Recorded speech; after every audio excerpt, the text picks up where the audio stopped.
Fala pessoal, aqui é o Pedro Pamplona, você está em mais um vídeo do canal Review e hoje nós vamos continuar falando aqui sobre o Lit, que é um guia cristão para a leitura de livros. Já falamos sobre o capítulo 1, capítulo 2, vamos continuar essa série agora falando sobre o conteúdo do capítulo 3.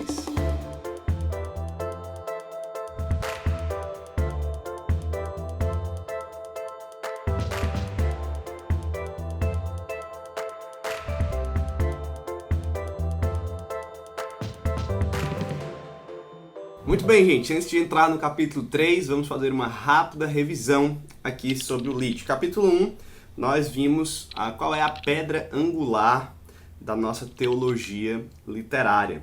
Vimos sobre uma introdução aí sobre por que ler é importante, por que Deus nos chamou para ler, né, sermos leitores. Capítulo 2, falamos sobre o pecado e a leitura, como o pecado influencia a nossa vida de leitura de livros, qualquer tipo de livros. E agora no capítulo 3 vamos falar sobre a importância da leitura, né, das palavras acima das imagens, da cultura das imagens. E o título aqui que o Tony Rank deu para esse capítulo é Ler é Crer, degustando livros numa cultura faminta por imagens. E ele vai começar o capítulo chamando a atenção exatamente para isso, que nós estamos numa cultura que deseja por imagens, onde as imagens é que estão mais nos atraindo, mais formando aí o nosso pensamento.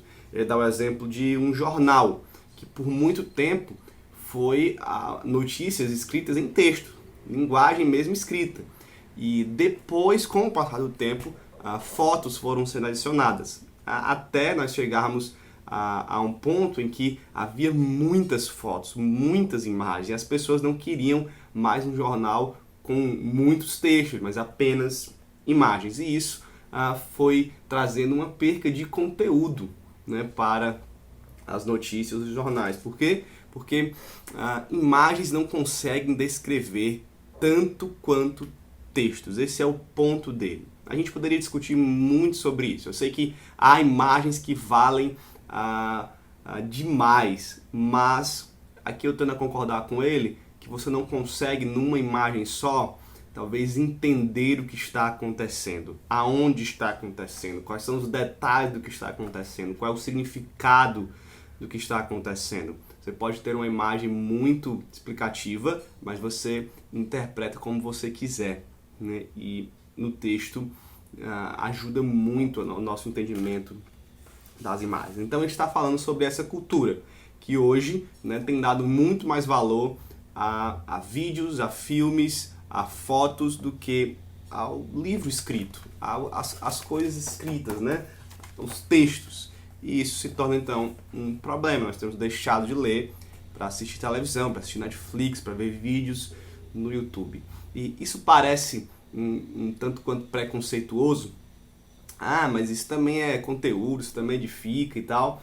Mas ele vai falar aqui que nós não podemos deixar de ler, que nós precisamos valorizar a leitura, porque é a leitura que passa mais conteúdo. E ele vai dar aqui alguns pontos sobre isso. Então, primeiro ponto, esse aqui é o conteúdo do capítulo, né?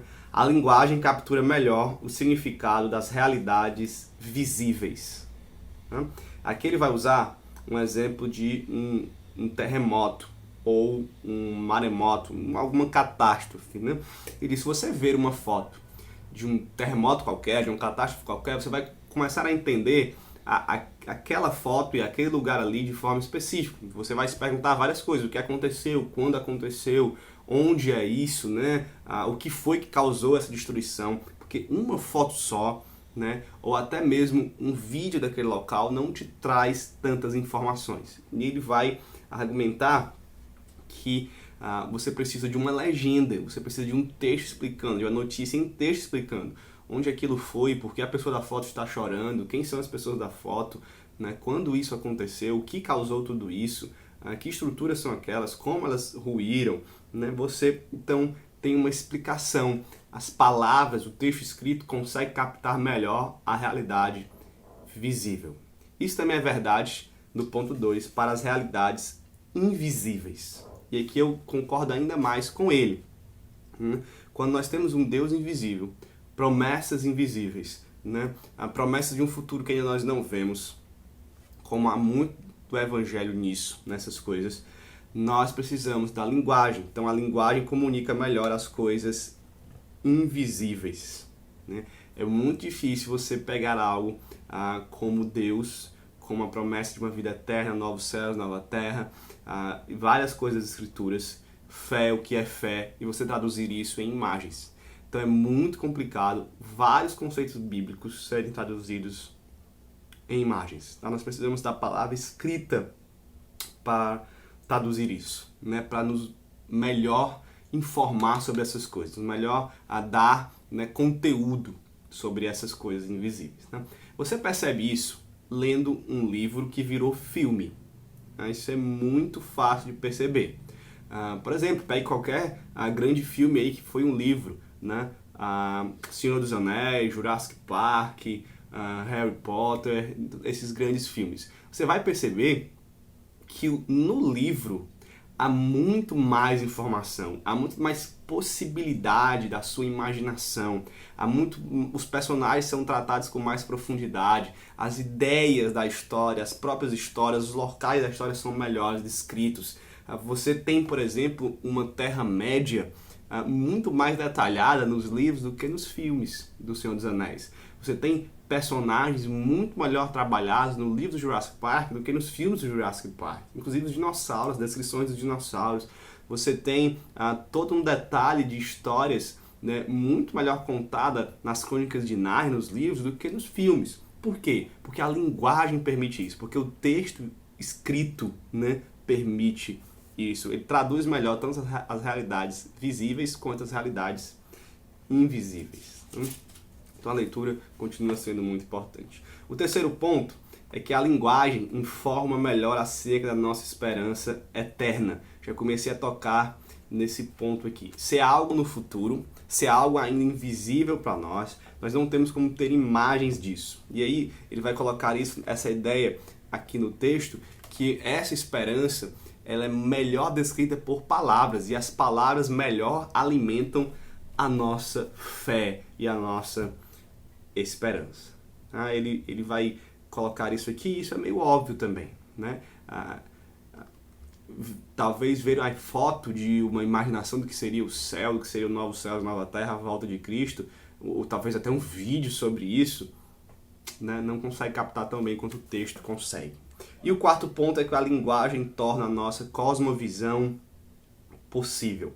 Então, se é o texto escrito, se é a linguagem, né, que tem esse poder de realidades visíveis, realidades invisíveis, realidades, né, futuras, esperança eterna, se isso é descrito melhor na linguagem escrita, então é a linguagem escrita que melhor forma a nossa cosmovisão, que nos dá mais informações, mais detalhes, que guia o nosso pensamento, né? Quem lê tem uma cosmovisão melhor. Quem lê tem mais informações. Quem lê consegue entender o mundo de uma forma melhor, mais específica, mais detalhada, né? Quem lê uma história consegue entender muito melhor a história do que assiste a mesma história. A gente sabe disso. Então ele está aqui argumentando sobre a leitura.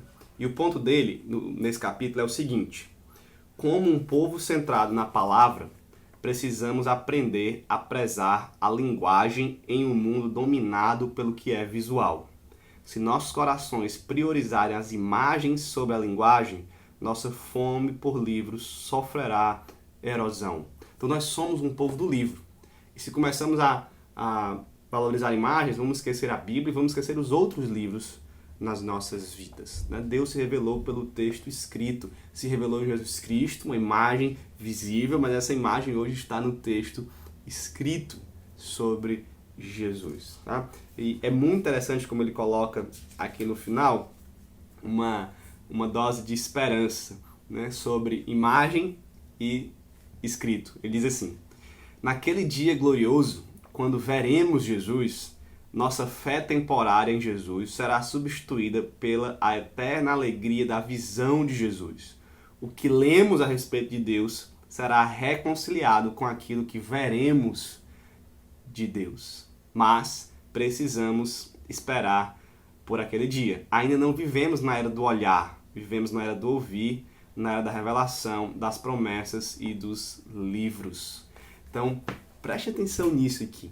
Um dia, essa história, né, de lermos e ouvirmos, né, linguagem, e a de vermos será reunida, estará em equilíbrio, nós veremos a Deus. E aquele Deus que nós lemos sobre ele estará diante dos nossos olhos, mas esse dia ainda não chegou. Ele está nas linguagens, ele está no livro, ele está no texto ainda. O desejo que nos foi implantado de ver Deus será continuamente frustrado nesse momento agora. Por enquanto nós cantamos, Senhor, apressa-se o dia em que nossa fé se tornará em visão. E ele termina dizendo, o ponto deste capítulo é simples. O trabalho árduo requerido para que nos beneficiemos dos livros é vivermos em discordância com o apelo imediato das imagens. Né? Imagens são boas, são, né? Imagens servem, mas nós temos textos. O povo cristão foi chamado para o texto e ler traz uma compreensão melhor do mundo do que somente assistir. Esse é o ponto dele. Isso vale para a Bíblia, isso vale para os livros, isso vale para a sua vida, porque você estuda. Infelizmente, nós temos muita gente que é assim, né?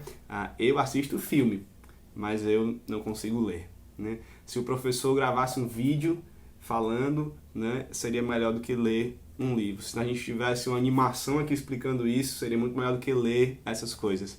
A gente perde muito sobre isso, tá bom? Então, esse é o terceiro capítulo do Leite. Nós estamos continuando essa série aqui, capítulo por capítulo, de forma pausada, de forma que dê para você assistir os vídeos. Então, se você não assistiu, volte nos outros dois, assista esse terceiro. Nós vamos continuar depois a partir do capítulo 4. Tá bom? Se inscreva nesse canal para acompanhar essa série.